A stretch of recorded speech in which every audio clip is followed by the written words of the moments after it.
Self-love is causing you misery. They say you need to love yourself before you can love anybody else. Today I want to talk about why I think that statement is false. Welcome to Truth for Our Youth. My name is Kyle. Today we're going to talk about love. Godly love. True love. Not the modern day belief of love and what it is and what it feels like. I've heard many people say you need to love yourself before you can love anybody else. And they use the example of when you're in the airplane and then you don't have oxygen, so that thing drops down, and they always tell you, you need to put on your own mask first before you help the person beside you. I understand that. I understand that concept because, yes, you do need to take care of yourself so then you can be there to care for others. Think about first responders, think about firefighters and doctors and stuff like that.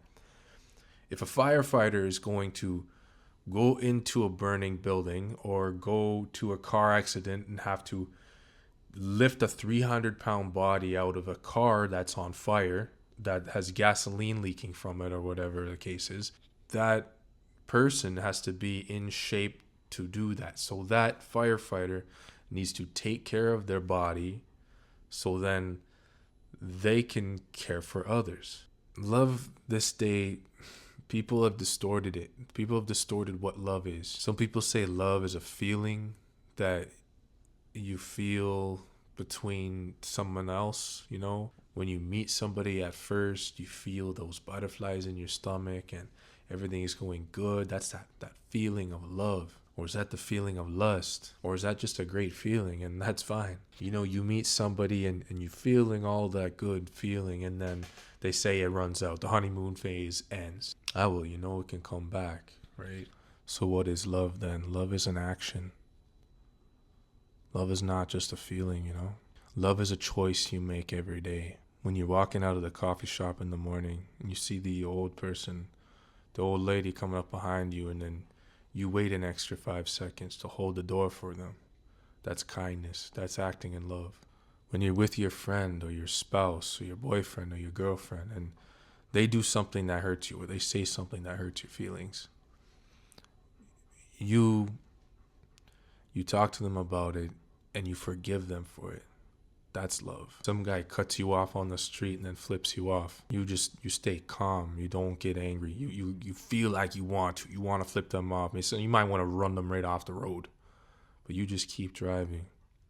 And a few minutes later, you just decide, I'm going to say a prayer for that person. And you just hope in your heart and soul that whatever is causing them to be so angry, to be flipping you off and yelling at you and driving like that gets relieved from them, that God blesses them and brings them peace in their life. That's love. Someone does something behind your back at school or at work.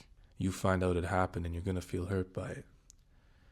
Sit down quietly and pray for that person. Understand that maybe it's not that they're after you, or maybe it is that they're after you, but look into it deeper. That person is doing that because that person is not okay with themselves at the end of the day. So pray for that person. You're going to feel angry. You're going to feel betrayed maybe. But praying for that person is releasing that negativity that they put onto you. They're putting that weight onto you. You're hurt by their actions. Release it to God and pray for them. And that's sending blessings their way and helping them, and also relieving you of the pain. Jesus says we should love our enemies and pray for those who persecute us. I had a job a few years ago where I had to track incoming transport trucks into the yard of a warehouse. And man, it was quick, fast paced, truck after truck after truck after truck. We had to get the reefer temperature, the trailer number, the tractor number, the driver's information. There's a whole step to it, right? And these guys are waiting because they're paid by the trip. So they're waiting in line. The faster we go, the faster they can go make their money. So I was new to the job, trying my best to go as quick as I could. One of the drivers pulled up to the window and I'm working, right? He says, "Hey, bro, you're so bad at your job. You're so shit and so slow. Hurry up." I looked back at my screen and thought, I can get mad at this guy, like I can just deny him access to this place. I can make an enemy right here. He's trying to make an enemy right now.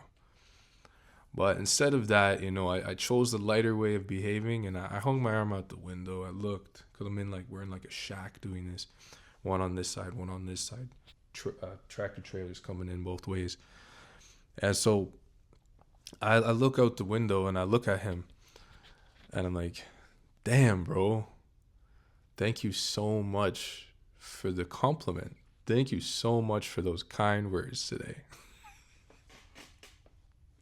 And I'm just laughing, right? He left, he went on his way. But see, the next time he came, he had much more respect for me. He did not say that anymore.